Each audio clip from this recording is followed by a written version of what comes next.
3 years ago, my son Eric met a city girl in Portland and ended up marrying her.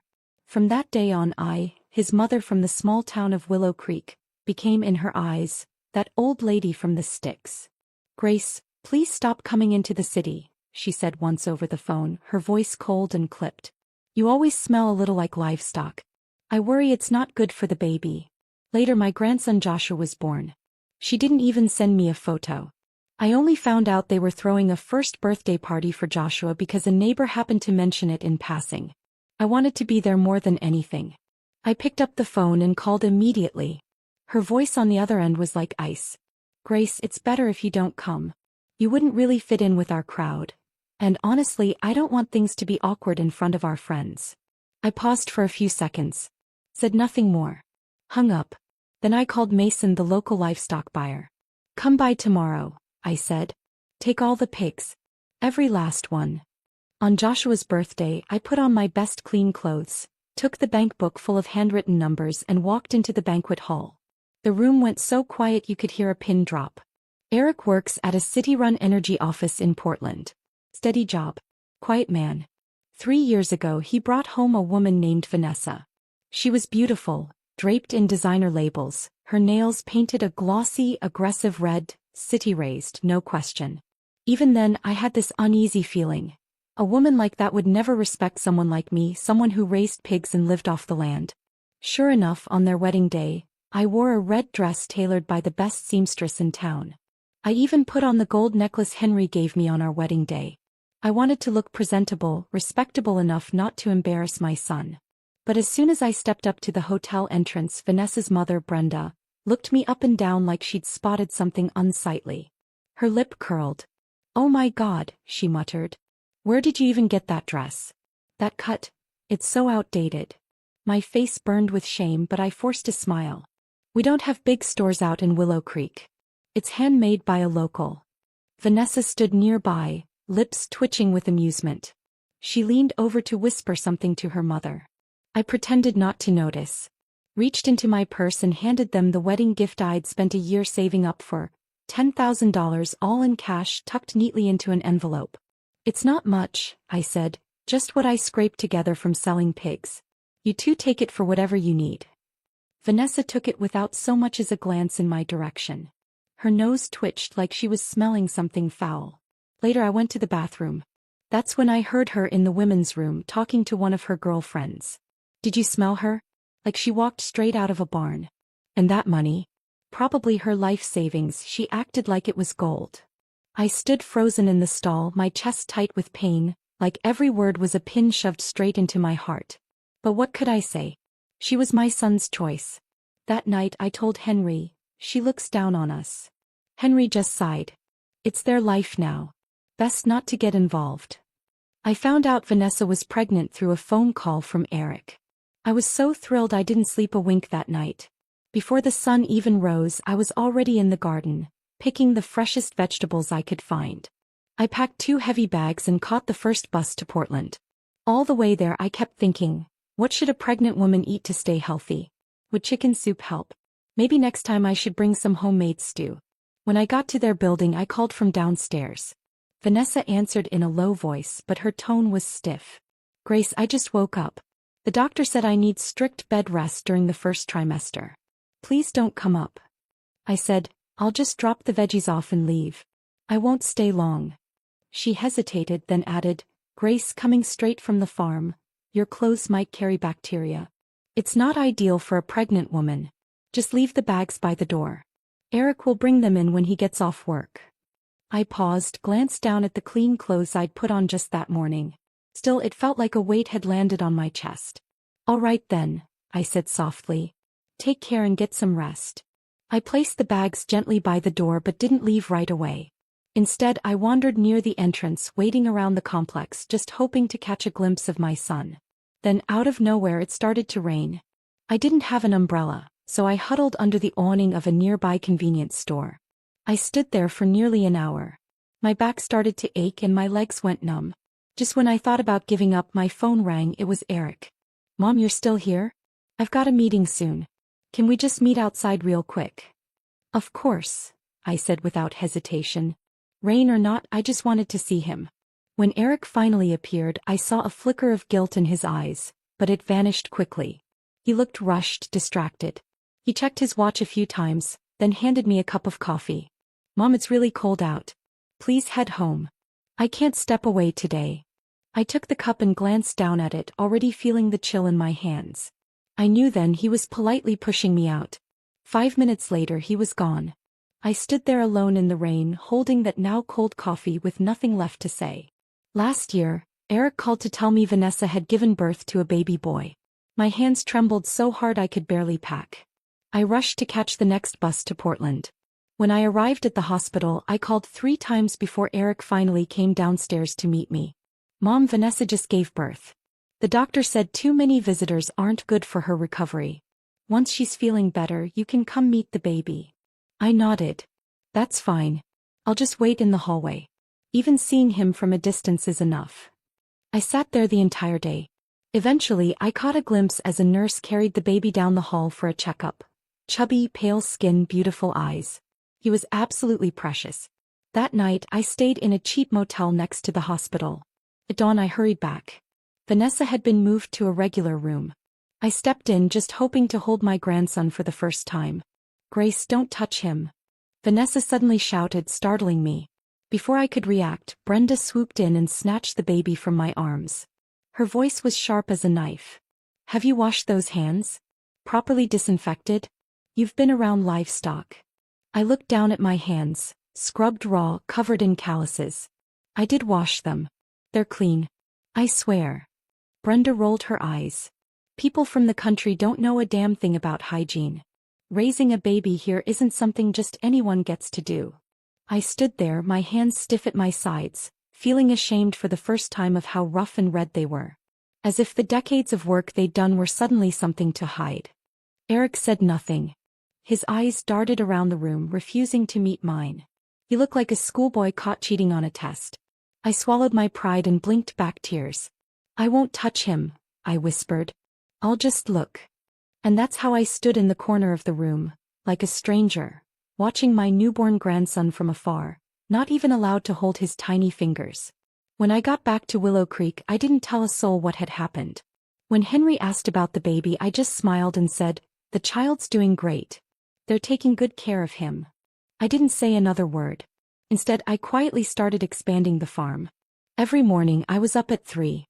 Feeding pigs, shoveling waste, scrubbing troughs, hauling feed. I worked straight through to 11 at night, my back aching so bad I could barely stand by the end of the day. My knees swelled up like there were softballs jammed inside, but I gritted my teeth and never complained. People in town said I was crazy. Said I was too old, past 60, and had no business working myself into the ground. I always gave the same answer: "I'm saving up for my sweet grandson. It's worth it." Henry looked at the deep cracks and calluses on my hands, his eyes full of worry. "Grace, please. Just take a break. Look at your knees, you can barely walk." I pressed my lips together. "This is all I know, Henry. What else would I do if I stopped raising pigs? They look down on me. So I'll prove myself the only way I can." Henry didn't say anything more. Just sighed. I often stood alone by the pig pens, tears streaming down my face, but I made sure no one ever saw. After I learned how to use Facebook, I started sending Eric private messages every day at the same time asking about Joshua. His replies were always short. "He's doing fine. Slept a lot today. Caught a bit of a cold." I asked again and again if he could send some photos or maybe a short video. He always had an excuse. "Too busy, phone battery died, the baby just fell asleep." One day, I accidentally discovered he had set all my video call requests to auto-reject. And the posts I shared from the farm? He never liked a single one. Vanessa was more blunt. She had me under restricted. I couldn't see a single thing she posted. That moment I clicked the lock screen. The phone went dark just like my heart. I was his grandmother, yet I didn't even know what my own grandson looked like. When I sat with the women in town, they'd all gush about their grandkids. "My grandson's already in preschool. The teacher says he's got a real head for numbers. My granddaughter started ballet lessons. Let me show you a video." When it came to me, I just forced a smile. My grandson's still little. Chubby and sweet. Looks a lot like his dad. "Come on, show us a picture." I mumbled an excuse and slipped away, crouching behind the pig barn to wipe my tears in private. When Joshua's christening approached, I thought surely they'll invite me this time. But days passed. Not a single call. I finally asked Eric about it. On the phone, his voice was hesitant, uncertain. Mom, Vanessa just wants to keep it small. Her parents and a few close friends. Nothing big. It's really not worth the trip. I swallowed the lump in my throat and changed my tone. I made a cotton baby outfit, I said. Maybe I can just mail it? Better not. The mail can be kind of dirty. Maybe just bring it next time. I didn't argue. The next day I packed the tiny outfit and got on a bus to Portland. When I arrived at their building, the security guard stopped me. No entry without the residents' approval. I called Eric. He said he was in a meeting and asked me to wait. It was late winter. Sleet fell from the sky. The wind cut straight through my coat. I waited outside the guard booth for 3 hours. My feet went numb. My knees burned from the cold. Finally, Eric came down. He took the outfit quickly without warmth. His voice was impatient. Mom, Vanessa said, please stop coming by like this. He thinks you have a smell. It's not good for the baby. I looked down at myself. That day I'd showered, sprayed a little perfume. I made sure I was clean today. Okay, he said, waving me off. Just go. Don't let Vanessa see you. It'll only upset her. And just like that, he turned and walked away without a glance back. I rode the bus home in tears. A young woman sitting nearby handed me a tissue and asked gently, Ma'am, are you okay? I shook my head quickly, wiping my eyes. It's nothing. Just the wind. Something got in my eye. Not long after I returned to town, I attended an agricultural expo and came across a newly introduced Dutch pig breed. Tender meat, low fat, fast growth. The only downside? The price, steep. I wrestled with the idea for 2 nights, then finally bit the bullet and invested $20,000 to bring in a few breeder pigs. Henry was livid. He shook his head, frustrated. What are you trying to prove? We've been raising pigs for years and selling just fine. Why take such a risk now? I stayed firm. It's different now. City folks care more and more about eating clean. If the pigs are high quality, they'll fetch high prices. 6 months later, I was proven right. The meat from that new breed was incredibly tender and nearly fat-free. A high-end organic grocery chain in Portland took notice and signed a long-term supply contract. The price? More than double the market average. I dove in deeper, studying modern farming techniques, hiring vets for regular health checkups, even spending the extra money to get organic certification. Then I branded it. My own label, Willow Grove Farms. At first, folks around town laughed at me. What's this nonsense about eco-friendly pig farming? Social media promotion? That's just city people gimmicks. But when the owner of that Portland supermarket toured my farm, he was impressed on the spot and signed a cooperation agreement on the same day. Walking through the barn, he kept nodding. Ms. Grace, your operation is extremely professional. Meets all the standards for certified organic. We're excited to work with you long-term. Over the next 2 years, I expanded production and taught myself business management and marketing. I even hired a recent Portland State graduate to help me set up accounting systems and teach me how to manage spreadsheets and inventory efficiently.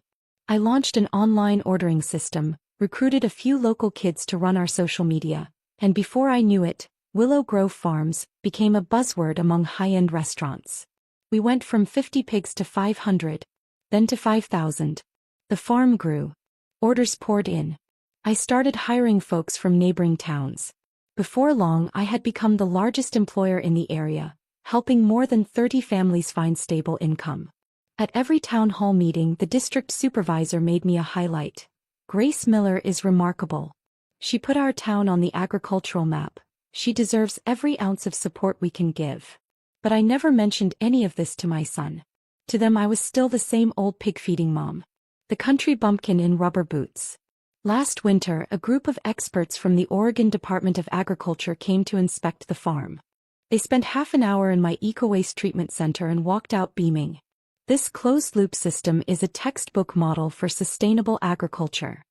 A few days later, a journalist knocked on my door, wanted to write a feature story titled, The Rise of a Woman Farmer. Not long after it was published, a venture capital firm reached out, offering to invest $1 million to help scale my operation. The whole town was buzzing. Even the mayor showed up in person with a delegation, declaring my farm a priority agricultural initiative. But Eric, I hadn't told him a word. Somewhere deep down I thought, one day those who look down on me will be stunned speechless. Then just before Joshua's first birthday, Eric called. Mom, we're throwing him a birthday party. If you're free, you're welcome to come. Vanessa said, just try to dress nicely. I didn't flinch. I simply smiled, voice calm. All right. I'll keep that in mind. After hanging up, I stood in front of the mirror. My face was weathered. My hands rough and calloused. My clothes loose, outdated, like someone who had just walked out of a barn. I picked up my phone. Hi Linda. Sell all the pigs from the current batch. Then I made another call, to the buyer, to finalize the sale of the farm. A week before the party, I signed the official farm transfer agreement. I split the funds into two parts. One went into a new organic food venture. The other was invested long-term, safely tucked away in the bank. Next, I walked into the town's beauty salon and got the full works. A deep facial, hand treatments to soften the calluses, even had my nails professionally done. Then I headed downtown to a luxury boutique and picked out an Italian designer outfit. A personal stylist helped me choose accessories and a hairstyle to match. When I stepped in front of the mirror, fully dressed, I hardly recognized myself. There stood a woman with poise, with color in her cheeks and clarity in her eyes. Was that really me? Henry stood frozen in the doorway. That's my wife? I turned and smiled. Not a good look? He broke into a grin. No. It's perfect. You look incredible. Like it was always meant to be. I also picked out a sharply tailored navy suit for Henry. When we stood together in front of the mirror, smiling, it felt like we'd gone back in time, back to our wedding day 30 years ago. For Joshua's birthday party, I dressed with care. Around my neck was a diamond necklace I had just commissioned, $30,000. It was the first time in my life I had spent that kind of money on myself. As soon as I reached the entrance of the banquet hall, I heard Brenda's voice booming like she'd grabbed a microphone. Well, look who showed up. Who thought it was a good idea to let the farm woman in here? Hope that animal stench doesn't ruin the appetizers. Vanessa's father, Gary, gave me a passing glance full of disdain and muttered, Your son's sweet, bringing his mother along like that. She didn't come empty-handed, did she? I smiled faintly. Said nothing. Eric's face turned beet red. He mumbled, Brenda, Gary, enough please. Vanessa looked me over, her eyes full of suspicion and that same old contempt, until she noticed the fine Italian suit I was wearing, the polished hair, the flawless makeup. For a second she froze. Her mouth twitched into a forced smile. Grace, you're looking creative today. The tone said it all. You're trying to imitate us. I smiled back, calm and steady. Thank you. You look lovely too. I handed her the gift I'd prepared. She didn't even glance at it, just passed it to the nearest waiter like it was a takeout box. Inside the hall, I found my seat, in the far corner at a small round table with no name card. I was surrounded by distant relatives and friends from Vanessa's side, none of whom I knew. The room buzzed with chatter and laughter, but my corner felt like a storage nook behind the kitchen. Twice, servers approached me politely asking, Ma'am, are you with the catering staff? Could you help pass the hors d'oeuvres? I forced a little laugh. No, I'm the birthday boy's grandmother. Their faces flushed and they hurried away embarrassed. Eric had vanished. Vanessa was holding court at the main table, laughing with her parents and friends like nothing else existed. They spoke in French on purpose. Every so often one of them would cast a glance in my direction with that smug look. She can't understand a word we're saying. Someone whispered, Who's that old lady over in the corner? Vanessa barely looked up. My mother-in-law. From the country. You don't have to fuss over her. Another guest offered a half-hearted courtesy. Oh, where's she from? I opened my mouth to respond, but Vanessa cut in. Some tiny place called Willow Creek. You've never heard of it. They raise pigs, grow vegetables, that kind of thing. The guest nodded, lips curling into a mechanical smile. Well, that's charming. Then turned away to refill their champagne. I sat up straight in my chair, back stiff, hands resting quietly on my knees. My expression was calm, like still water. As I was waiting for my moment, the ceremony began. The MC bounded on stage, grinning so wide it looked painful. And now let's welcome Joshua's proud grandparents, his maternal grandparents, to say a few words. Brenda and Gary immediately rose hand in hand, basking in the attention as they took the stage. "We've prepared a special gift for our grandson," Gary beamed. "We've opened a $20,000 fund in his name, to help him grow up healthy and strong." Applause swept through the room. Guests nodded in approval, murmuring compliments. I stood up slowly. From my handbag I pulled out a thick folder and a bank book, then made my way toward the stage. The murmuring in the hall grew louder, curious, confused. Vanessa's face drained of color. She leaned toward the MC and whispered urgently, "End it. No. We don't need anyone else going up there." The MC hesitated, clearly uncomfortable, but didn't dare stop me. He gave a strained smile. Ma'am, and you are?" My voice was calm and unwavering. "I'm the boy's grandmother. From Willow Creek. Yes, I raise pigs. And today I'd like to give my grandson a gift." Vanessa's smile contorted, more painful than polite. "Grace, that's not necessary. We've already received gifts, thank you." I didn't respond to her. I stepped toward the microphone. Every eye in the room was fixed on me. For a moment the silence was so sharp, you could hear the squeak of a server's cart rolling across the floor. I stood at the front, lightly tapped the microphone and spoke in an even, unhurried tone. "I'm Joshua's grandmother. Yes, I'm from a farm. These hands of mine have raised pigs and tilled soil." A wave of murmurs rippled through the guests. Some chuckled. Others whispered behind their hands. I scanned the room. Brenda was smirking. Vanessa was scrolling on her phone. Gary looked like he'd rather be anywhere else. I paused, drew a breath and continued, steady but firm as steel. "Today I just wanted to share something small. I've recently sold the farm I built with my own hands, Willow Grove Farms." I opened the folder and held it up for all to see. The bold print of the contract figures stared back at the audience. With complete calm I lifted the purchase agreement high into the light. "This is the signed transfer of ownership for Willow Grove Farms. Total sale amount, $1.2 million. The room went dead quiet. Even the piano player missed a note. Gary scoffed. "You've got to be kidding. Pig farmer. Signing $1 million contract." Brenda let out a huff. "Probably fake. Anyone can print a sheet of paper." Vanessa leaned toward the MC, her voice sharp and panicked. "Cut her off. No. This is humiliating." I didn't even look their way. Instead, I pulled another set of papers from my bag and held up a slim bank ledger. "This is the education trust I've established for my grandson Joshua. $100,000. Set aside for his future should he ever wish to pursue school."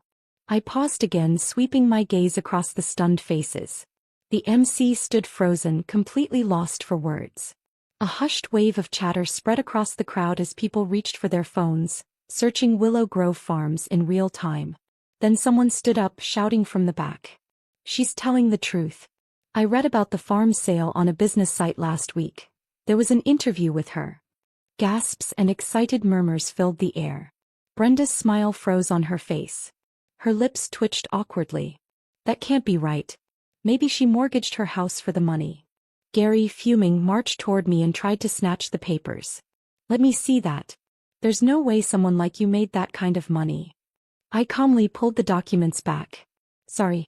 That's not something for you to touch." His face flushed red and a few guests stepped in to stop him. Vanessa stood stiff, her jaw clenched, eyes darting. You can't be serious.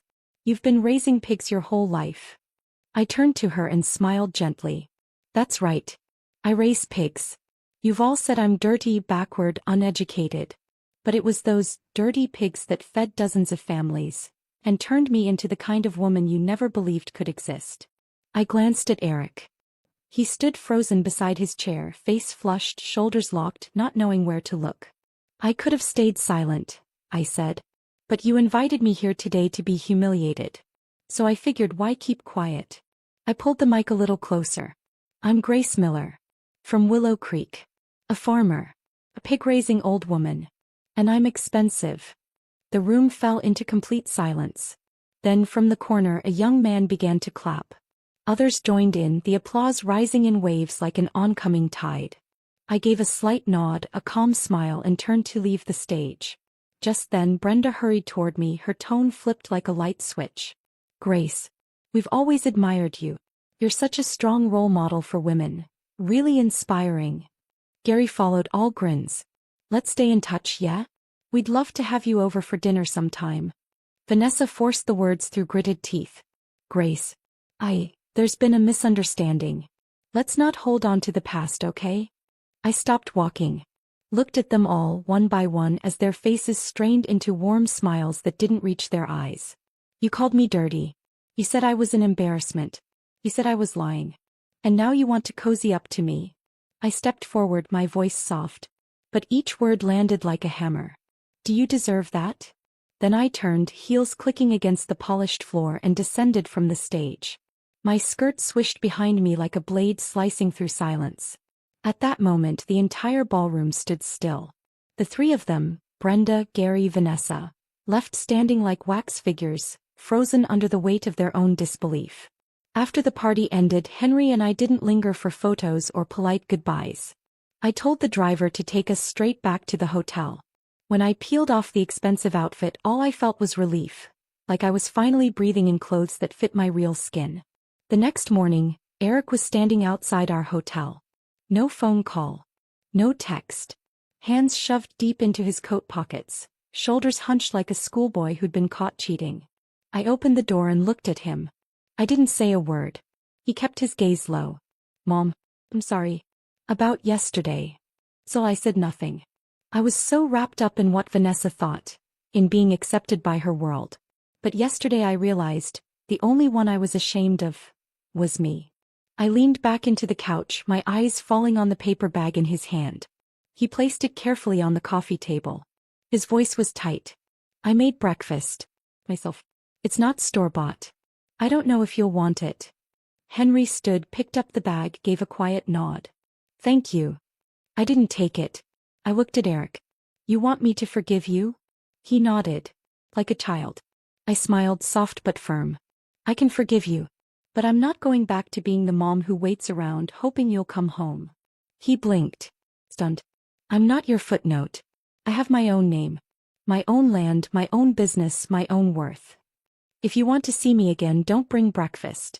Bring a photo of Joshua. Then I stood and opened the door for him. He lingered at the threshold, eyes misty but smiling, tentative. I'll bring the photos, Mom. I promise. When the door clicked shut behind him, I knew I had finally stepped out of that lonely corner, right into the center of the light. I didn't return to the old farm in Willow Creek. Instead, with support from the state agricultural program, I invested in launching a women's agricultural innovation cooperative. I called it Sunroot Sisters. For the first time in my life, I wasn't building something for anyone else. I was building something for me. Part of the money from the farm sale funded classrooms, an organic garden, a craft workshop. I hired a legal advisor to help women in town with land disputes and asset protection during divorce. Those neighbors who used to whisper behind my back, now they came knocking, asking how to write a business plan. Every Tuesday afternoon, a circle of young moms and older women would gather on the lawn, listening as I taught them how to turn 1 acre into a livelihood, how to turn a side hustle into a real business. Henry built me a podcast booth on site, and together we recorded every story, every lesson, sharing it with women who needed to hear it. American Country Living ran a feature on me. The headline read, "From Pigpen to Power, the woman who took the stage." During the interview, the journalist asked, Grace, if it weren't for that birthday party, would you have told them about your success? I shook my head. No. Then why did you finally speak up? I smiled. Because sometimes it's not about wanting to speak up. It's about needing to. Otherwise, people will keep thinking you're just that quiet little pig. Henry was slicing an apple beside me as I spoke. He chuckled softly. You know, these days you talk and people freeze like they just saw lightning. I looked back at him. I used to stay quiet because I thought it wasn't worth it. But now I know, every word I say, every decision I make, it's worth something. After our weekly sessions, the women would often hang around asking questions. One young woman once pulled me aside and whispered, Grace, now that you have money and respect, do you still ever feel lonely? I paused, thought about it, then answered honestly. I used to feel lonely because no one ever listened when I spoke. But not anymore. Because now I'm finally speaking in my own language. One evening I sat alone on the bench near the greenhouse, listening to the crickets, feeling the soft hum of dusk. Then I heard footsteps. Eric was back. This time he didn't bring breakfast. He brought Joshua. The little boy could walk now, ran up in overalls, big eyes wide as the sky. Grandma. His voice was small, unsure but not afraid. I knelt down and wrapped him in my arms, eyes burning, but for once the tears didn't fall. That night Henry poured me a small glass of whiskey. "You've fought hard enough for one lifetime," he said softly. "From here on out it's time to live for yourself." I raised my glass, tapped his gently. "To the woman who walked out of the pig pen. And to the woman who'll never bow her head again." Out in the distance the lights in the greenhouse still glowed, soft, steady. Like all the tears I'd ever shed. Like all the fire I'd ever carried. Gentle now but no longer controlled by anyone else. At last I had become the kind of woman who could applaud for herself. That night at the party, I stood frozen in the middle of the banquet hall as my mother walked up to the stage, slow, steady, composed. My heart pounded in my chest, palms slick with sweat. She wore a tailored navy pantsuit I never would have imagined her picking, a touch of makeup, and her hair swept up in a clean, elegant knot. And yet, despite how different she looked from the woman in my memory, the one hunched over the laundry basin outside the pig pen, hands cracked and calloused from labor, I knew she hadn't changed. I had become distant, cowardly, willfully silent, and in that silence, I had become part of the cruelty. 3 years ago, I brought Vanessa home for dinner. She stepped through the door and immediately wrinkled her nose. "Does your house always smell like this?" I said nothing, just cracked a window open. Mom pretended not to hear. She even cooked 2 extra dishes, her best ones. At dinner, Vanessa took one bite of the stewed beans and muttered, "It's way too salty." I kept my head down and kept chewing, pretending I didn't hear that either. Even then, I knew Vanessa and my mother would never get along. But I played dumb, tried to straddle both sides. After we got married, Vanessa told me she didn't want my mother visiting. "She dresses like a relic from the past," she sneered. "And she always smells like livestock." I didn't stop her. I even stood beside her as we called Mom. "Maybe don't come," I said coldly. "The air in the city isn't good for you." I still remember that silence on the other end of the line. The pause. The forced smile in Mom's voice when she finally said, "All right, take care of yourselves." I was an accomplice. I knew how Vanessa and her mother mocked my mom behind closed doors. I knew they laughed at the clothes she mailed us, the photos she shared, the way she pleaded just to see her grandson. And every time I said nothing, it was a knife in my mother's back. But that night, under the glow of chandeliers, my mother stepped onto the stage and announced the $1.2 million sale of Willow Grove Farms like she was made of steel. I was stunned, ashamed, speechless. Gary scoffed. "You've got to be joking." Brenda snorted. "Obviously fake." Vanessa leaned in, hissing at me. "Go up there. Get her off that stage." But I didn't move. I couldn't. Then Mom pulled out the second folder, an education trust fund. $100,000 for Joshua's future, she said. I watched Vanessa's eyes change. It wasn't awe. It was greed. "You knew about this?" she whispered to me.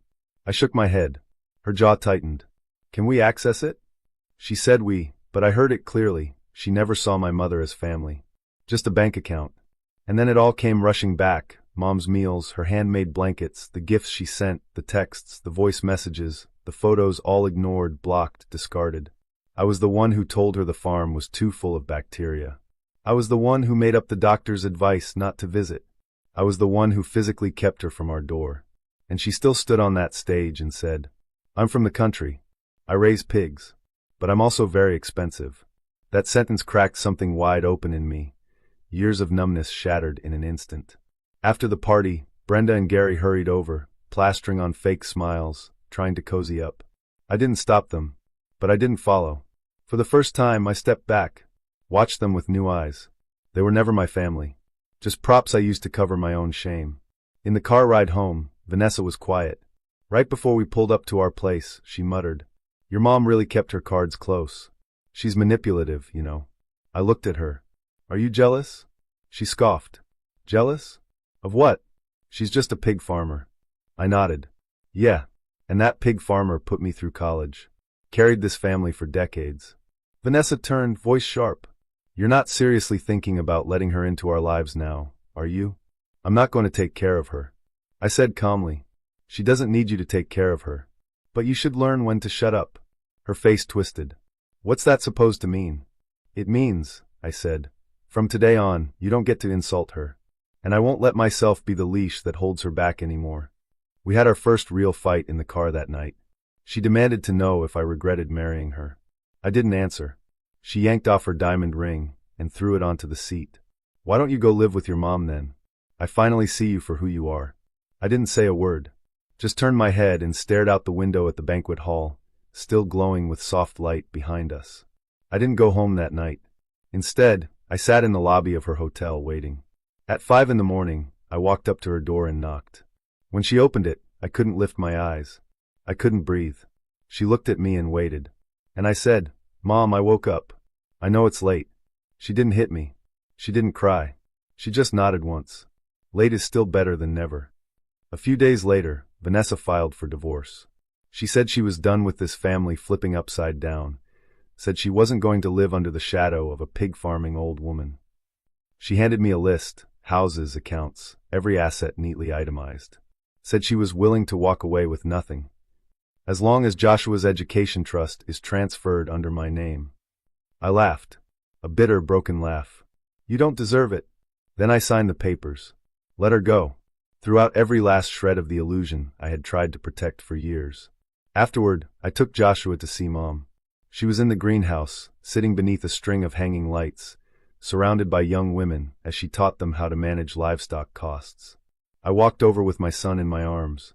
Mom, I said, he knows how to say Grandma. Joshua looked up at her with wide eyes and a shy smile. Grandma. Her eyes welled up, but no tears fell. She just gave the faintest nod. Quiet. Steady. And in that moment, I understood something. She hadn't waited for us to turn around. She had walked far enough forward that she didn't need our validation anymore. And now, finally, I had the chance to start learning how to be her son.